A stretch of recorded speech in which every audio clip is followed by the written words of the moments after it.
sejahtera untuk kita semua, bagi Bapak Ibu, saudara-saudari dimanapun Bapak Ibu saudara-saudari berada. Puji syukur hari ini kita kembali dipertemukan di dalam ibadah Minggu 11 April 2021.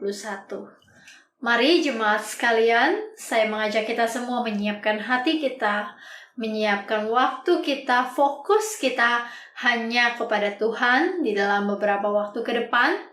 Kita mau sungguh-sungguh beribadah kepada Tuhan, dan biarlah melalui ibadah hari ini kita boleh sama-sama dipuaskan melalui firman yang kita dengar. Mazmur 111 ayat 1 sampai dengan 2. Haleluya. Aku mau bersyukur kepada Tuhan dengan segenap hati. Dalam lingkungan orang-orang benar dan dalam jemaah. Besar perbuatan-perbuatan Tuhan, layak diselidiki oleh semua orang yang menyukainya. Mari kita mengambil sikap saat teduh.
Lewat pengorbanannya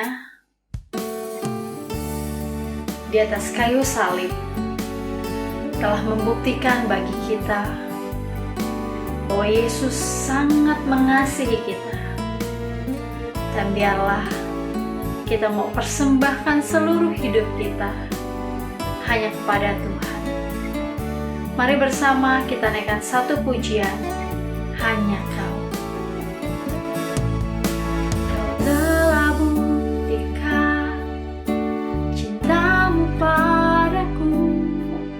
Kau membayarku dengan hidupku, ku bersyukur yang ada padaku, semuanya milikmu. Ku persembahkan seluruh hidupku di mezbamu.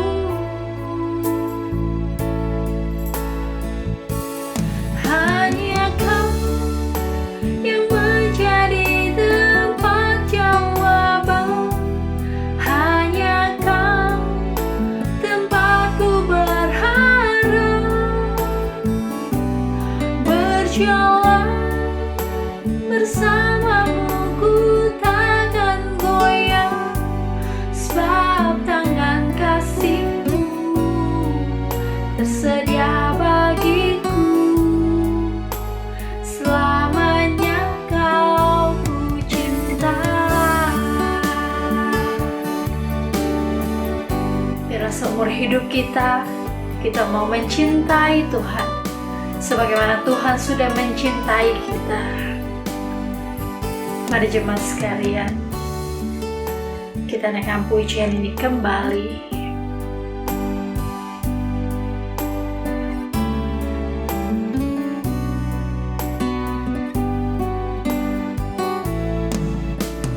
Ada padaku, semuanya milikmu. Ku persembahkan seluruh hidupku di mezbamu,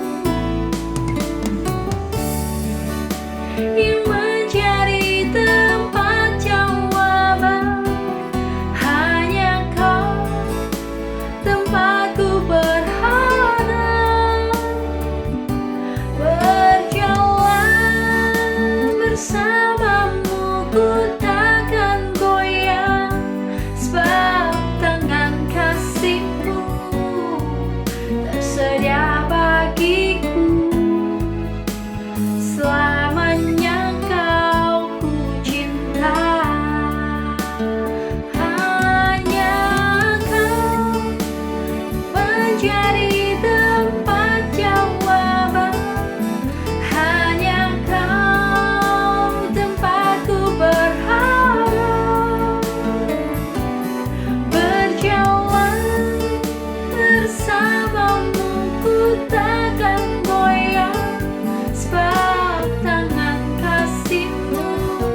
kami bersyukur Tuhan. Kau telah membuktikan betapa Engkau mengasihi kami melalui pengorbanan-Mu di atas kayu salib demi menebus setiap kami, manusia yang sangat amat berdosa.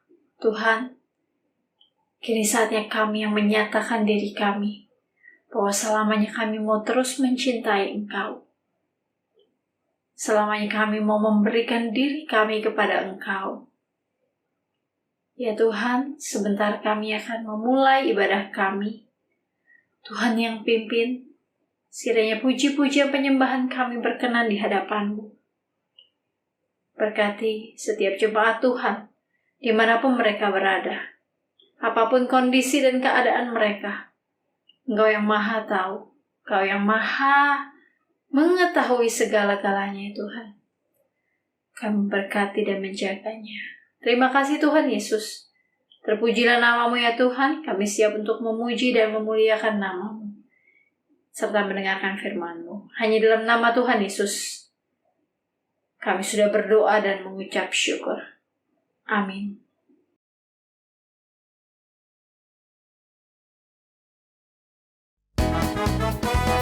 Sungguh besar kasih setia Tuhan di dalam kehidupan kita, dan saya yakin kita semua tidak ada satupun yang bisa mengukurnya.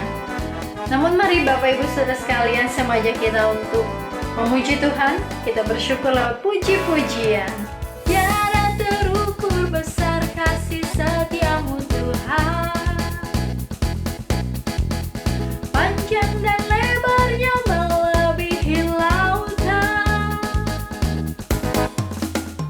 jauh tinggi mengatasi langit, dalamnya tak dapat kuselami. Kasih setia-Mu besar selamanya, kasih setia-Mu besar selamanya. Hatiku bersyukur, jiwaku memuji, mulutku pun bersorak memuji Engkau. Yesus, ajaib perbuatan-Mu, besar anugerah-Mu, takkan berhenti ku memuji nama-Mu. Mari kita mengulangi pujian ini kembali dengan penuh sukacita. Kita katakan tiada terukur. Tiada terukur besar kasih setia-Mu Tuhan, panjang dan lebarnya melebihi lautan, jauh tinggi mengatasi langit, jauh tinggi mengatasi langit, dalamnya tak dapat kuselami. Kasih setia-Mu besar selamanya,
Mari jemaat bersama dengan seluruh umat di muka bumi ini kita mau mengakui iman percaya kita melalui pengakuan iman rasuli.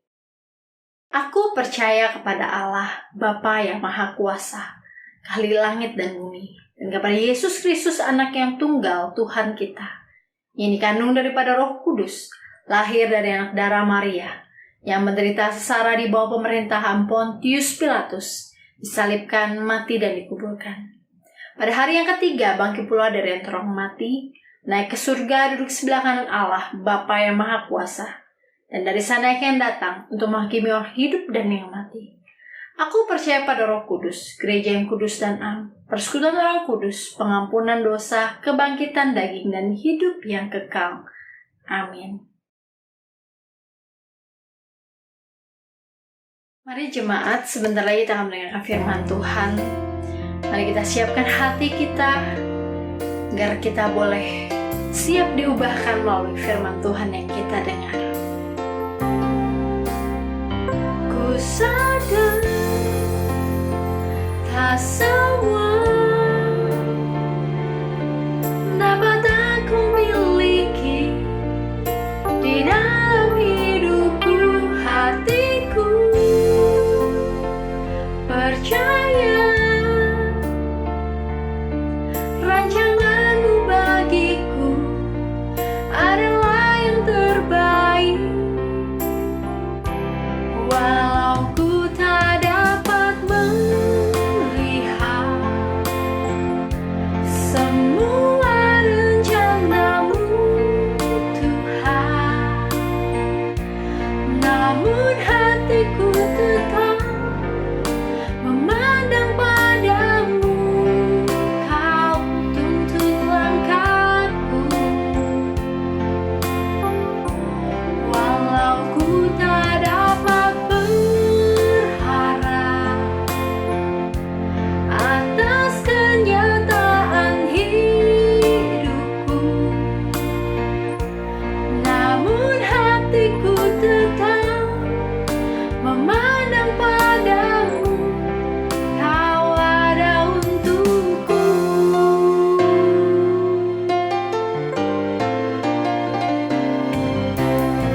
Mari kita sama-sama mengulangi pujian ini kembali. Ku sadar tak semua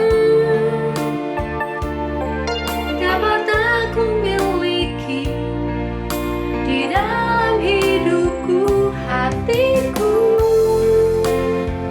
percaya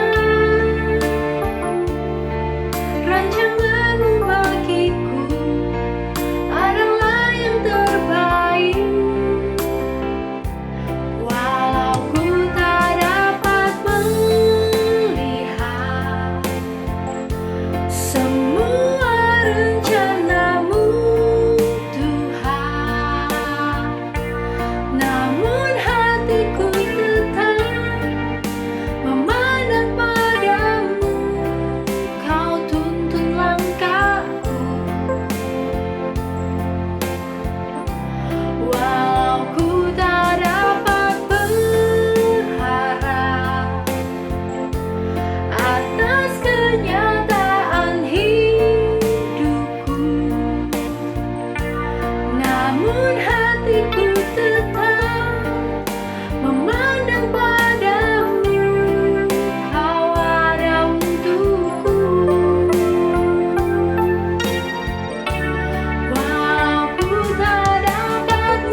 Shalom Bapak Ibu yang Tuhan Yesus kasihi.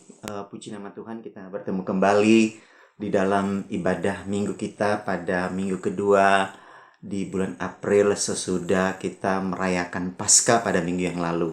Dan tema kita pada saat ini adalah kuasa kebangkitan. Jadi kita bicara tentang kuasa kebangkitan dari keraguan kemudian berubah menjadi satu keyakinan. Mari sebelum kita membaca dan merenungkan firman Tuhan, kita bersatu dalam doa minta pertolongan Tuhan supaya Tuhanlah yang menolong kita untuk bisa mengerti akan firman Tuhan ini. Kita berdoa. Tuhan Yesus, Engkaulah sumber firman-Mu, Engkaulah sumber kehidupan ini, dan Engkaulah penuntun hidup kami.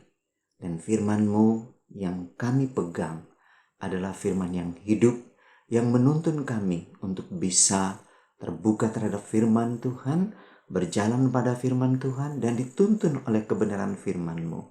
Meskipun ya Tuhan, kami sadar ketika kami akan menjalani hari-hari hidup kami sering mengabaikan kebenaran firman-Mu.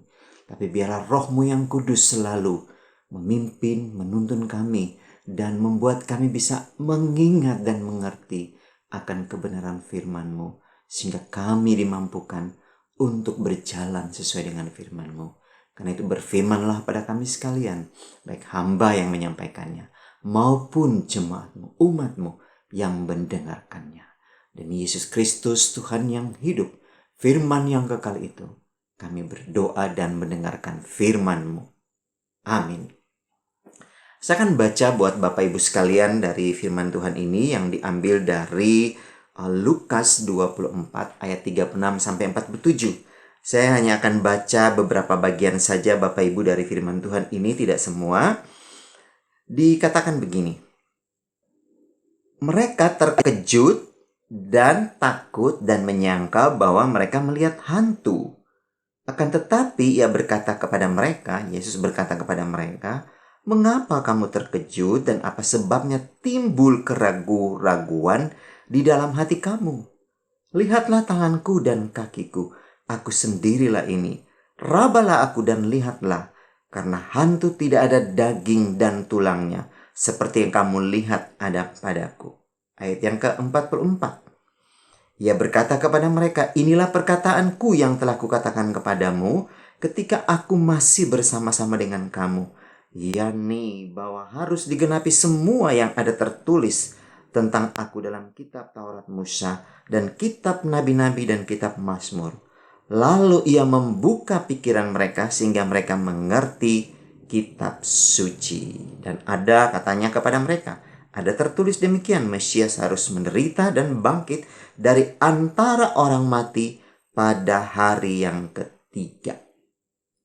Nah, Bapak Ibu yang Tuhan Yesus kasihi, ya, menarik bahwa dengan tema kita ini kuasa kebangkitan Kristus, ya, kita merayakan kemarin tentang kebangkitan Kristus, dan kita dengan satu topik bahwa bagaimana seorang murid-murid itu ragu dan tapi kemudian berujung pada keyakinan akan kebangkitan Yesus itu.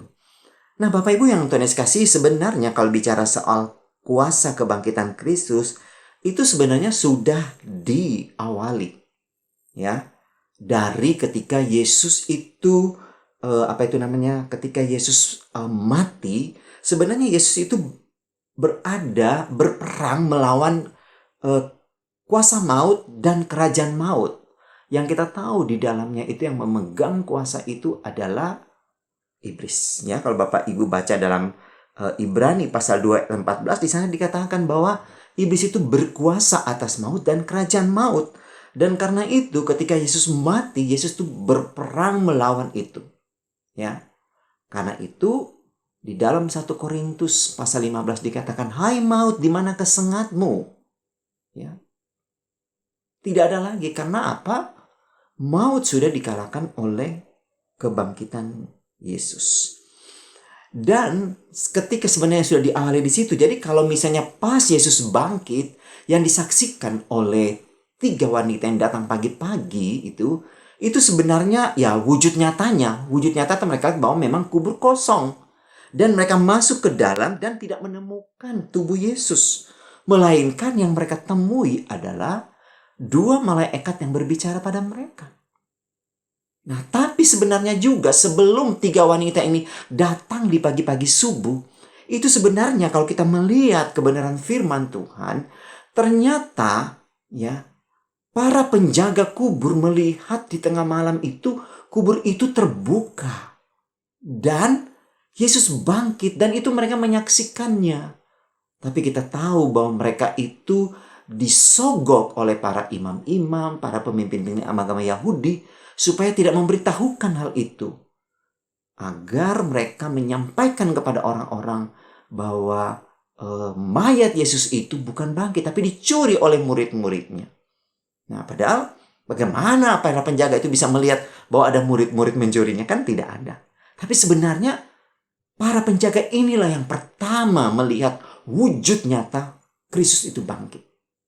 Dan kemudian pagi-pagi di hari Minggu pertama, 3 wanita. Dan kemudian kita lihat Petrus dan murid yang dikasihinya yaitu Yohanes juga datang ketika mendengar berita itu. Dia datang ke kubur itu dan melihat ternyata yang ditemukan itu adalah hanya kain kafan di dalam kubur itu.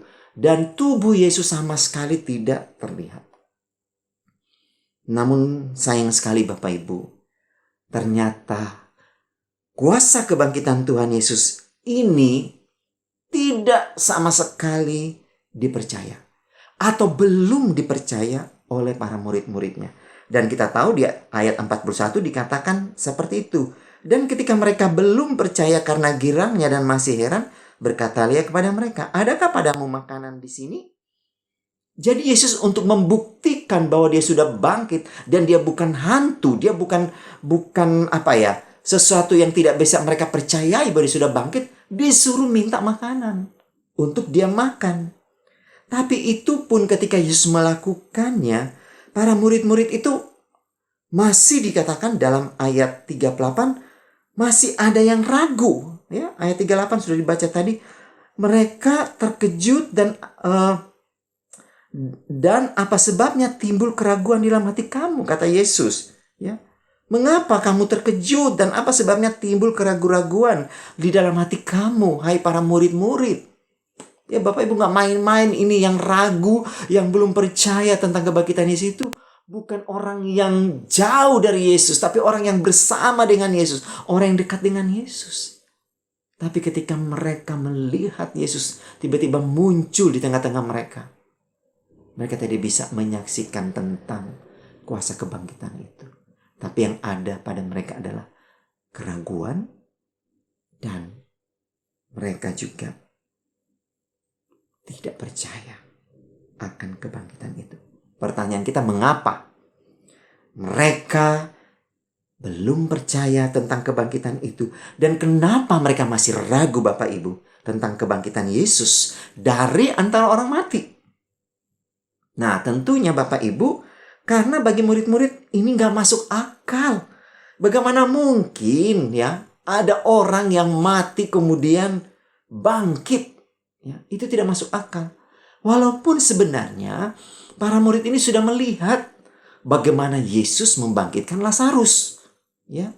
Atau sebenarnya bagaimana Allah memakai Yesus untuk membangkitkan Lazarus. Ketika dia panggil, hai Lazarus, keluarlah. Dan Lazarus itu keluar.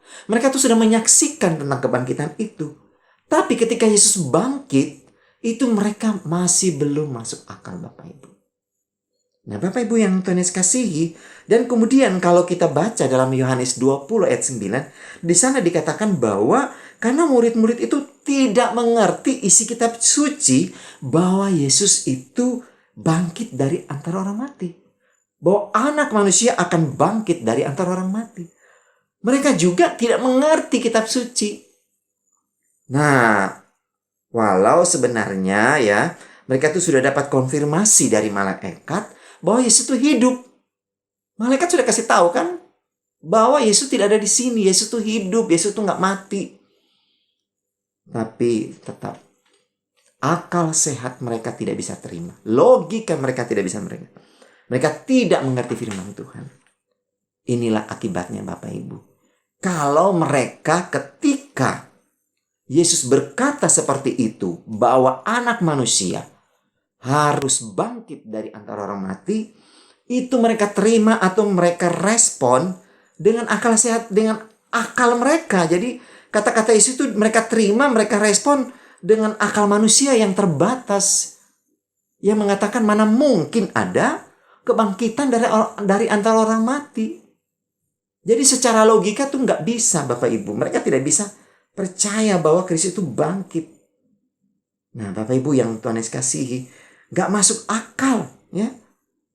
Terus mereka juga akibatnya kalau mereka itu dengar firman Tuhan, tapi mereka itu tidak mengerti firman Tuhan. Sudah tidak mengerti firman Tuhan, tidak bertanya akan ketidakmengertian itu. Ini yang dinamakan dengan buta rohani.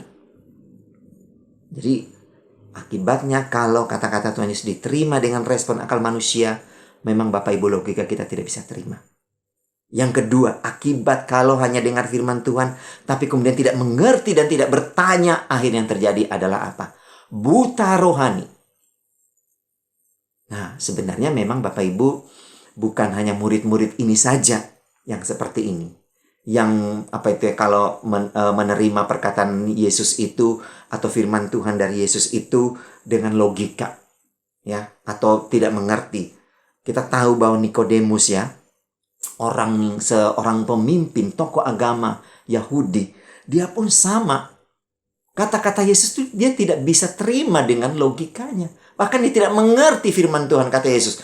"Oi Nikodemus, engkau tidak mengerti kebenaran, engkau tidak mengerti firman Tuhan." Dan sebenarnya kita pun sama, Bapak Ibu. Ada saat-saat kita seperti murid-murid ini yang tidak percaya, tidak masuk akal menurut kita. Kita mungkin juga bisa seperti Nikodemus, yang Yesus bisa katakan, bagaimana mungkin engkau tidak mengerti kebenaran? Nah, itulah yang namanya buta rohani. Kita pun dalam banyak hal, Bapak Ibu, bisa sama seperti itu. Kita bisa berada dalam dua sisi kegelapan. Pakai logika kita, ya gak bisa. Kita buta rohani juga. Ya sudah, berarti kita kalau dalam kondisi begitu gimana? Pasti sama seperti murid-murid. Tidak akan percaya sampai kapanpun. Pasti sama juga seperti murid-murid akan ragu tentang kebangkitan Yesus. Walaupun Yesus sudah menyampaikannya. Kita banyak hal bisa sama, Bapak Ibu, dengan murid-murid ini. Nah, karena itu bagaimana supaya kita tidak seperti mereka? Bagaimana supaya kita bisa berubah dari tidak percaya, dari keraguan, menjadi satu keyakinan, menjadi satu hal yang kita percayai, walaupun itu tidak masuk akal. Nah, bagaimana kita bisa percaya seperti ini, Bapak Ibu? Bapak Ibu yang Tuhan Yesus kasihi, bagaimana supaya kita bisa terjadi perubahan, ya, dari tidak percaya, dari belum percaya, kemudian menjadi yakin, dari ragu, kemudian menjadi yakin tentang kebangkitan Kristus itu sebenarnya sebagaimana tertulis dalam ayat 46. Di sana dikatakan begini. Katanya kepada mereka, ada tertulis demikian, Mesias harus menderita dan bangkit dari antara orang mati pada hari yang ketiga. Dan kemudian ayat 45. Ayat di atasnya, lalu yang membuka pikiran mereka sehingga mereka mengerti kitab suci. Jadi ketika mereka mendengar bahwa Mesias harus menderita dan bangkit dari antara orang mati pada hari ketiga dan tidak masuk akal, itu kan sulit mereka percayai ketika peristiwa itu terjadi. Ya, walaupun dikasih tahu oleh malaikat, walaupun Yesus sudah mendahului dengan bagaimana Allah membangkitkan Lazarus, tapi itu tidak cukup. Ayat 45 dikatakan, lalu Yesus membuka pikiran mereka sehingga mengerti kitab suci. Jadi bagaimana seseorang itu bisa berubah, Bapak Ibu? Dari yang tadinya ragu, dari tadinya belum percaya bisa menjadi yakin. Itu hanya Allah sendiri. Hanya Yesus sendiri yang bisa pemilik akal sehat kita, pemilik logika kita ini. Itulah pribadi yang bisa mencelikkan, yang bisa membuka pikiran kita, yang bisa mencelikkan mata rohani kita. Kalau bukan Yesus, kalau bukan Allah yang membuka, murid-murid pun tidak bisa mengerti hal ini. Nikodemus pun tidak bisa mengerti, ya, karena kita tahu Nikodemus akhirnya bertobat. dia berubah. Kita pun sama Bapak Ibu. Kalau bukan Yesus yang mencelikkan mata rohani kita, hati kita, pikiran kita, tidak akan mungkin. Kita akan selalu memakai logika kita. Kita akan selalu memakai pikiran kita. Bagaimana bisa ya orang yang tergantung di salib kemudian bisa menghapus dosa? Gak masuk akal. Banyak orang berpikir seperti itu. Tapi kita ingat, orang yang mencari Tuhan, yang mengatakan ini tidak masuk akal, tapi mau bertanya sama Yesus, Yesus akan bukakan mata rohaninya yang dia tidak bisa lihat, tapi dia mencari untuk bisa melihat. Dan satu waktu, ya, benih ilahi, anugerah pendahulu yang ada ini, satu waktu akan kemudian Tuhan bukakan. Sama seperti murid-murid. Mereka tadinya ragu, mereka tadinya tidak percaya, tapi Allah membukakan itu sehingga mereka bisa mengerti. Yang kedua Bapak Ibu, ya, selain hanya Allah bisa membukakan mata rohani, kita ingat kuasa kebangkitan Yesus itu yang dapat membuka dan mencelikkan mata rohani, kebutaan rohani manusia akan firman Tuhan, akan kitab suci, hanya kuasa kebangkitan. Yesus yang bangkit itulah yang akan bisa membuka, mencelikkan mata rohani seorang. Artinya begini Bapak Ibu. Presiden kita atau presiden di seluruh dunia itu selalu mengangkat duta besar untuk setiap negara. Dan di setiap negara itu ada duta-duta besar yang mereka diberikan kuasa penuh oleh presiden untuk melaksanakan apa yang menjadi perintah presiden. Kuasa penuh inilah yang mereka pakai untuk mereka bisa mengambil satu sikap dan keputusan untuk negara Indonesia di negara lain. Dan itu semua atas apa? Kuasa, wewenang, otoritas yang diberikan oleh presiden kepada para duta besar. Tentunya kalau ada hal-hal yang urgen mereka akan berkonsultasi, membangun relasi, membangun hubungan dengan presiden. Demikian juga kita Bapak Ibu. Kita akan bisa memiliki kuasa kebangkitan itu kalau kita selalu melekat pada pemilik kuasa itu, yaitu Yesus. Itu sebabnya Bapak Ibu kalau kita baca Alkitab, Yesus katakan kepada Petrus dan murid-muridnya, kepadamu telah diberikan kuasa, kepadamu telah diberikan kunci kerajaan surga. Dan Yesus katakan, akulah yang memegang kunci itu. Kunci kuasa kerajaan maut. Kunci kuasa kerajaan surga. Akulah yang memegang. Dan kuasa itu aku berikan kepadamu, kepada murid-murid. Kalau kalian membuka, maka itu akan terbuka. Nah, Bapak Ibu yang Tuhan kasihi, benarlah apa yang dikatakan dalam Filipi 3 ayat 10. Kayak kalau Bapak Ibu baca di sana dikatakan, ya, Paulus mengatakan, yang ku kehendaki ialah mengenal Yesus dan kuasa kebangkitannya. Paulus sadar bahwa dia butuh mengenal, bukan cuma mengenal pribadi Yesus, ya. Dia terima Yesus sebagai juru selamat. Tapi kuasa kebangkitan Yesus itu pun dia perlu kenal, dia perlu miliki. Karenanya dengan kuasa kebangkitan itulah dia bisa mengalahkan maut. Karena apa? Dia dikasih kuasa oleh Yesus. Yaitu kunci kerajaan itu. Nah Bapak Ibu yang Tuhan kasihi, apa implikasinya bagi kita dari firman Tuhan yang sudah kita dengar saat ini? Yang pertama, buat saya dan Bapak Ibu, kita harus ingat, berarti bahwa kuasa kebangkitan Kristus itu, ya, sebagai satu perkataan yang Yesus katakan bahwa anak manusia akan bangkit pada hari yang ketiga dari antara orang mati. Itu adalah perkataan Tuhan Yesus yang tidak bisa kita respon dengan logika kita sebagai manusia yang terbatas. Yang kedua,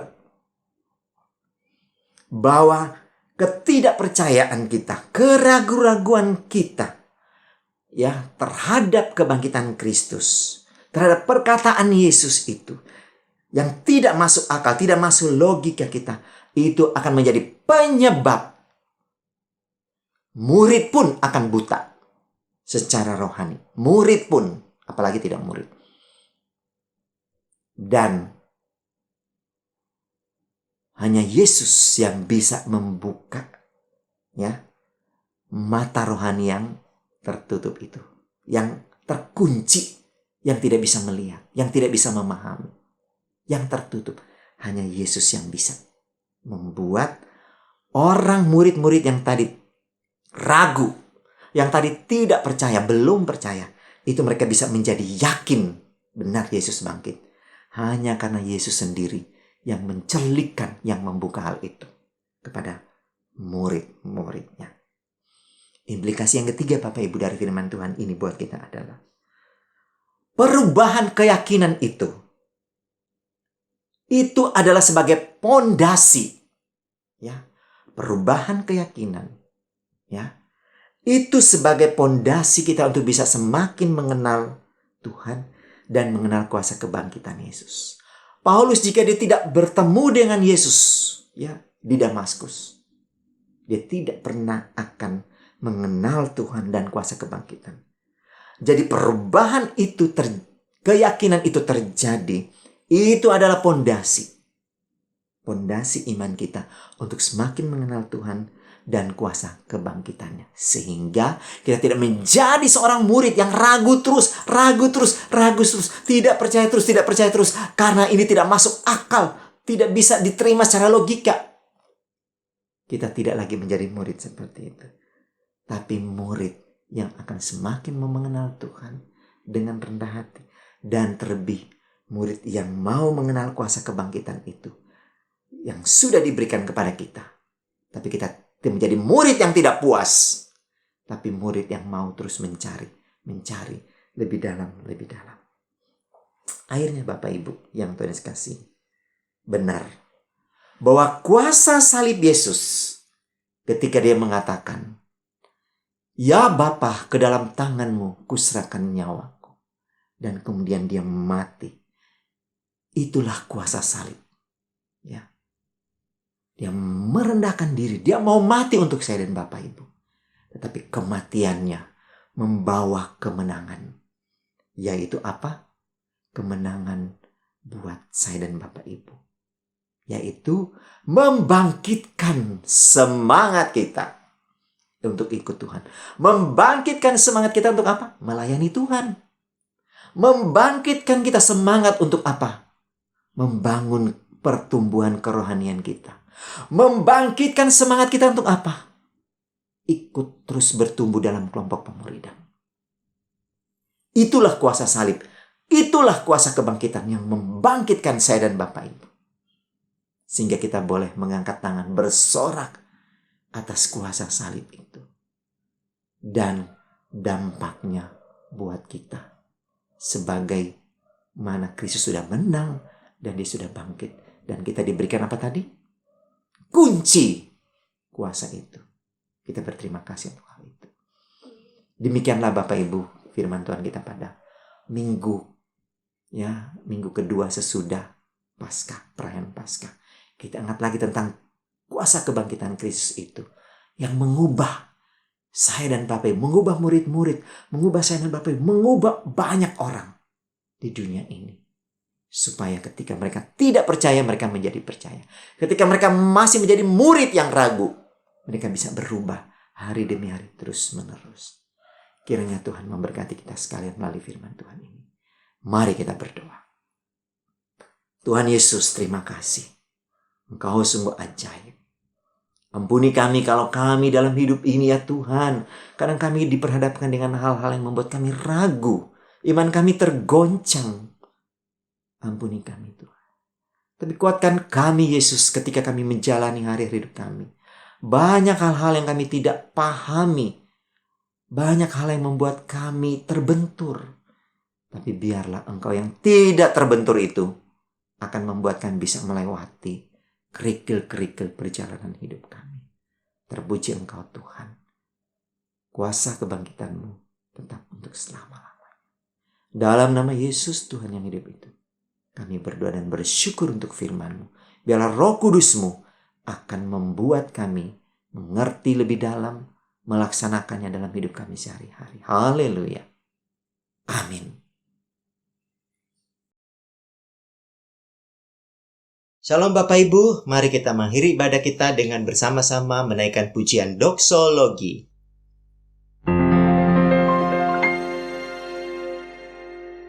Kepada Allah beri puji, serta kepada Al-Masih, Rohul Kudus muliakan, berkuasa dan berkasihan.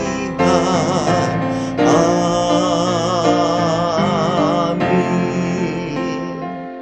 Mari kita berdoa Bapak Ibu. Terima kasih Tuhan karena kuasa-Mu tetap sama, baik kemarin, hari ini, sampai selama-lamanya. Dan biarlah kuasa-Mu yang tidak berubah itu ada pada bangsa dan negara kami yang sedang berupaya untuk memvaksin masyarakat dari Sabang sampai Merauke, dan juga sedang menangani bencana-bencana alam di berbagai tempat. Demikian juga biarlah kuasa-Mu yang tetap sama itu dialami oleh GEMI Jemaat Genesaret untuk senantiasa bertumbuh dalam Tuhan, bekerja dalam pekerjaan, dalam usaha, dan juga dalam keluarga. Kuasa Tuhan semakin nyata. Dan Bapak Ibu, mari terimalah berkat yang dari Tuhan. Tuhan memberkati engkau dan melindungi engkau. Tuhan menyinari engkau dengan wajah-Nya dan memberi engkau kasih karunia. Tuhan menghadapkan wajah-Nya kepadamu dan memberi engkau damai sejahtera mulai hari ini, esok, sampai selama-lamanya. Amin. Amin. Amin.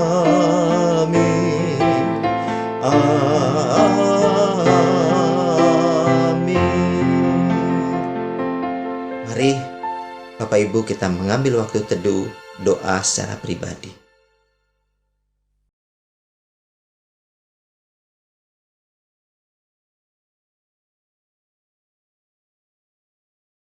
Ya, shalom Bapak Ibu. Mari kita bersama-sama mendengarkan warta kita di Minggu pada tanggal 11 April 2021. Yang pertama, kita ingatkan bahwa ibadah minggu depan tanggal 18 April akan dilaksanakan melalui channel YouTube GEMI Genesaret dengan tema Kuasa Kebangkitan, ada damai sejahtera.